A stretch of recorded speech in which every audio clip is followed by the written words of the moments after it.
Hi everyone, today I'm creating this video because somebody reached out to me. So one of the followers or subscriber reached out to me with this particular question, and it is not a one-off case. I have received several messages in the past with similar issues. So I thought let me create this video so that two things will happen. One is I want all of you to learn a lesson here so that you don't make similar mistakes, okay? And second reason I'm creating this is that if somebody has gone through similar situations, or if you know a straightforward way or a better way to solve this problem, please add your suggestions or thoughts in the comments. Because honestly, I have no idea how to tackle this because all of this has happened in the past and it's very difficult to go and change history because it is out there. So, in summary, here is the problem. Number one, there is termination. So, this person actually did not serve the notice period, because of which this person got terminated. So there is no relieving letter, there is no experience letter. After this person left the job, somehow this person got another job and served over there for 7 years, which means now you have 7 years of real employment history. Okay. But now, after 7 years, when this person is trying to change another job, there is background check happening. And in that background check, this previous employment is coming where this person actually got terminated. How is this coming? This is coming from the PF history. So now there is no relieving letter, there is no experience letter, but it is showing up in PF history. Okay, so that's problem number one.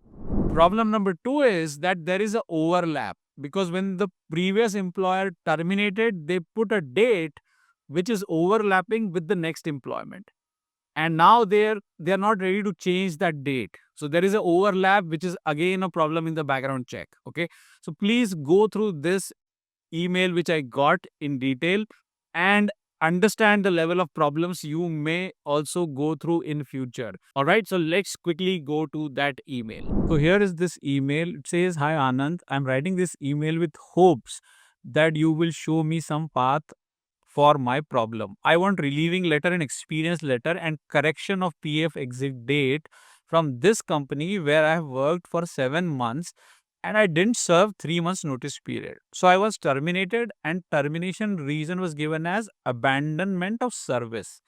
Okay. And problem is that for 7 months I worked with this company, and before 7 years. So all of this happened before 7 years.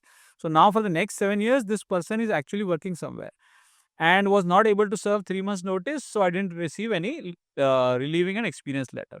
Now from past 7 years, I'm working with my current company, and due to my personal responsibility or challenges, I did not do any switch. But now I am looking for change. Okay, but PF was cut earlier, so it comes in my PF history. So whenever I apply for any big MNCs, the background verification fails.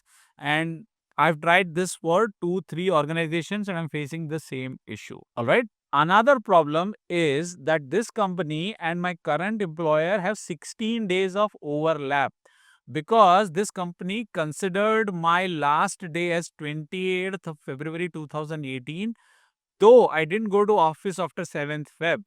I have joined my current org on 12th Feb. So there is 16 days overlap issue as well. So there is another issue because of the dates. I've been following up with this company's HR from the last 2, 3 months for PF exit date update, but didn't succeed as they said the same thing mentioned on their side. I have a letter from this company HR where it is mentioned that 7th Feb I have not reported to office. Okay, so I've asked for a buyout option as well, but they are not agreed on this as well. They said that they cannot provide any relieving and experience letter and don't want any further communication on this. Can you please guide me how to solve this problem? I'll be highly obliged. So this is the email I got. All right, so this is the email I wanted to show you. If you have any solutions, please suggest in the comments. And also, I hope you have learned lesson so that you don't make similar mistakes in future. All right, I hope this video was helpful. Hit the like button so more and more people can see this, and also share it in your WhatsApp group so that people become aware of such issues. All right, so that's it for today. I'll see you in another video soon. Take care and bye for now.